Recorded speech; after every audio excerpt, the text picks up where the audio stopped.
save your majesty. Welcome to MsMojo, and today we're delving into some of the reasons why Elizabeth I became one of the most iconic and well-known of the British monarchs. What do you love so much?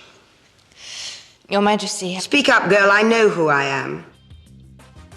Number 10, her mother was a famous and doomed queen. I'm so sorry.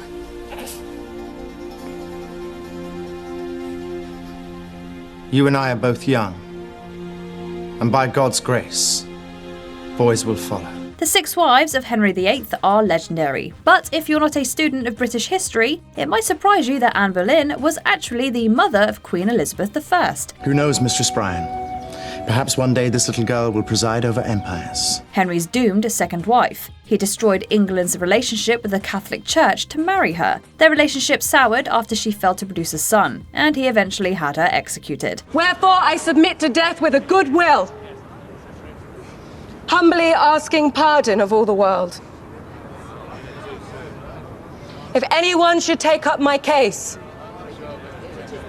I ask them only to judge it kindly. Henry declared Elizabeth illegitimate soon after. This all but ensured that she would never claim the throne for herself. However, the king changed his mind before his death, placing her third in line behind her younger brother, who would become Edward VI, and her sister, who would become Mary I. I will be queen.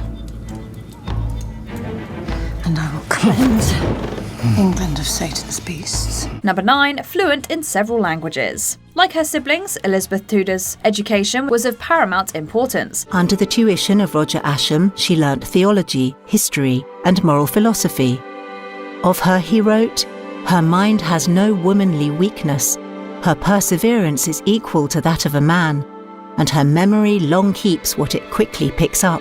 From her teenage years, she was writing and speaking several European languages, and even many regional British dialects. The true number of languages she spoke varies from source to source. She was more than proficient in Italian, French, Latin, and more. Not only that, but she frequently tested her skills by translating English text into different languages. Now, for most children, this kind of thing would have been an absolute torment. But Elizabeth seems to have revelled in it. She must have had the mind of a computer programmer or an expert solver of crossword puzzles, because she continued to do translations for the whole of the rest of her life. These skills probably gave her a huge advantage in diplomacy and international relations, as she could speak directly to her foreign allies and adversaries in their native tongue. Madame, I will explain. Ce n'est pas la peine, Excellence. Je comprends tout. Number 8, she almost married her stepmother's husband. Would you have remembered me if it was not for my status? You do yourself a disservice, princess. It's your face. How'd you remember that? After Henry VIII's death, his widowed queen, Catherine Parr, married Thomas Seymour, a high-ranking officer under the new king, Elizabeth's brother, Edward VI. The orphaned princess found herself a stepchild in their household. Unfortunately, this saw her pursued by her stepmother's manipulative husband. Elizabeth was confused by Seymour's behaviour and by her reaction to it. Seymour was a handsome, sexually charged man, and she was flattered by his attentions, but she was also scared by them. Seymour's actions during this period were so suspicious to the crown that he was later executed for treason, with his political opponents accusing him of trying to murder the king. Elizabeth was nearly charged with treason for entertaining a potential marriage to him, and during a prolonged interrogation, it was only by her own wits and cleverness that she escaped charges. She was 15 years old. Have you come unarmed? Or have you some arsenal or evidence? I'm looking for it.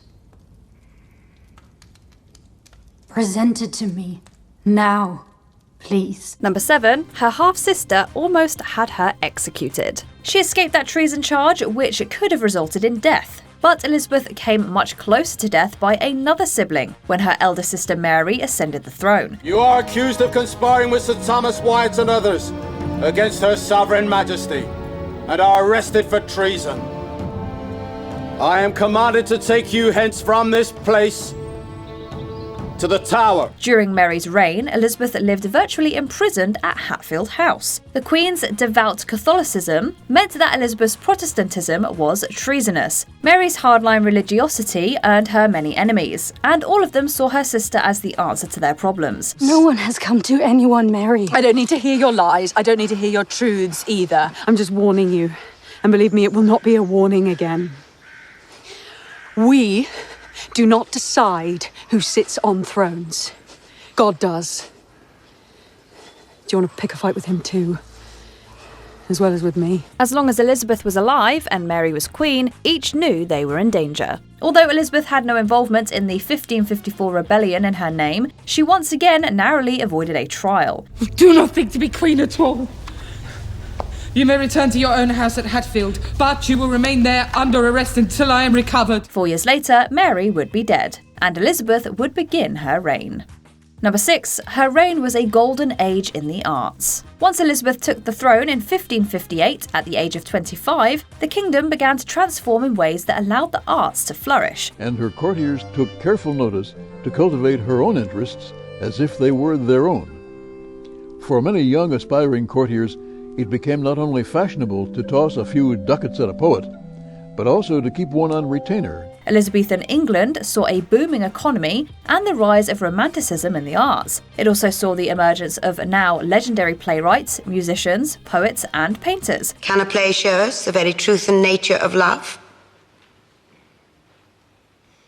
I bear witness to the wager, and will be the judge of it as occasion arises. William Shakespeare's career began in the latter half of her reign, a period that would later be captured in Shakespeare in Love. Artists were falling over themselves to immortalise the Queen in their work. Poet Edmund Spenser's The Fairy Queen, an ode to the Queen's eternal youth and beauty, earned him a lifelong pension from Elizabeth. Spenser picks a knight to be a patron of a particular virtue. So in The Fairy Queen that exists, we get an account of holiness, of temperance, of chastity, which actually has a female knight. That's the exception. Number 5, the Virgin Queen's favourite. On a night such as this, could any woman say no? On a night such as this, could a queen say no? The nature of Elizabeth's relationship with Robert Dudley, a man from a disgraced but once powerful family, was widely discussed at court and abroad. Once she became queen, she restored him to his former glory, and he was counted among her most trusted advisors. They even had adjoining apartments in her palace. However, Dudley's marriage to Amy Robsart presented a problem. Elizabeth hated the gentlemen at court to bring their wives with them. She was intensely jealous of them. She wanted to be, the queen bee in the hive of the court.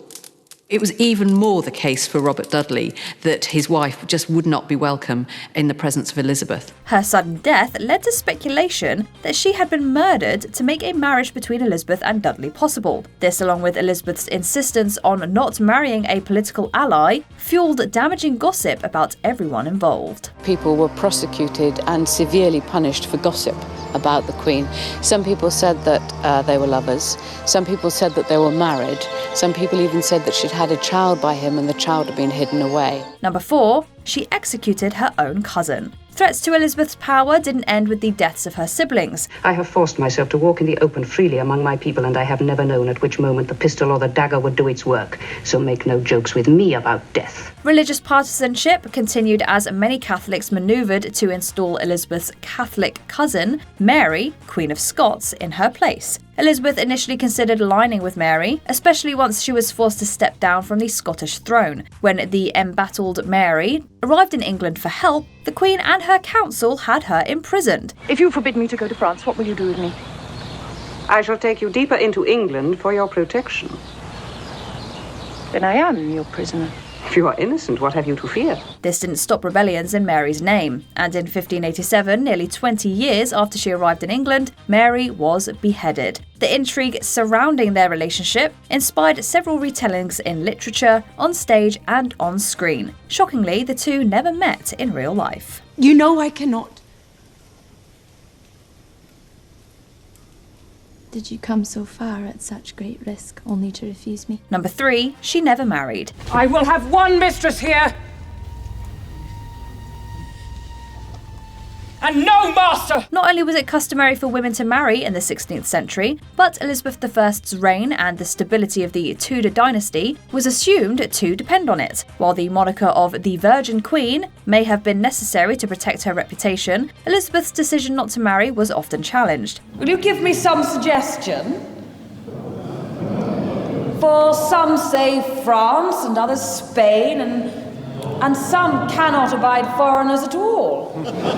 So I'm not sure how best to please you unless I married one of each. It was long assumed Elizabeth would make a politically advantageous marriage with a foreign ruler of equal stature, like former brother-in-law Philip II of Spain, Mary I's surviving husband. By never marrying, she could be free to engage in political agreements as she saw fit, without having to consider a husband's pre-existing entanglements. Observe, Lord Burleigh.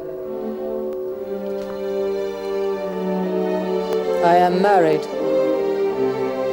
to England. Number 2, the myth that makeup killed her. Paintings of the era seem less concerned with realism compared with written documentation of what Elizabeth actually looked like. However, her white makeup was true to life. You can see it giving, that sort of idea of virginal purity that was so important to her image. She adopted this extreme look after smallpox scarred her face beyond repair. Some claim that she used Venetian ceruse, a popular cosmetic of the time that included lead in its ingredients. Ironically, these concoctions tended to age the skin even faster. So the irony being that your skin is getting worse and worse, and you're putting more and more of this toxic substance on it to try and cover up the effects of the actual product itself.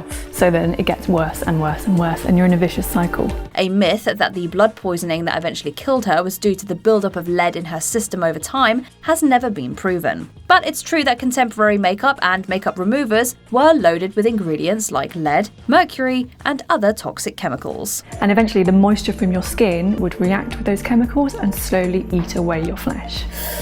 Nasty.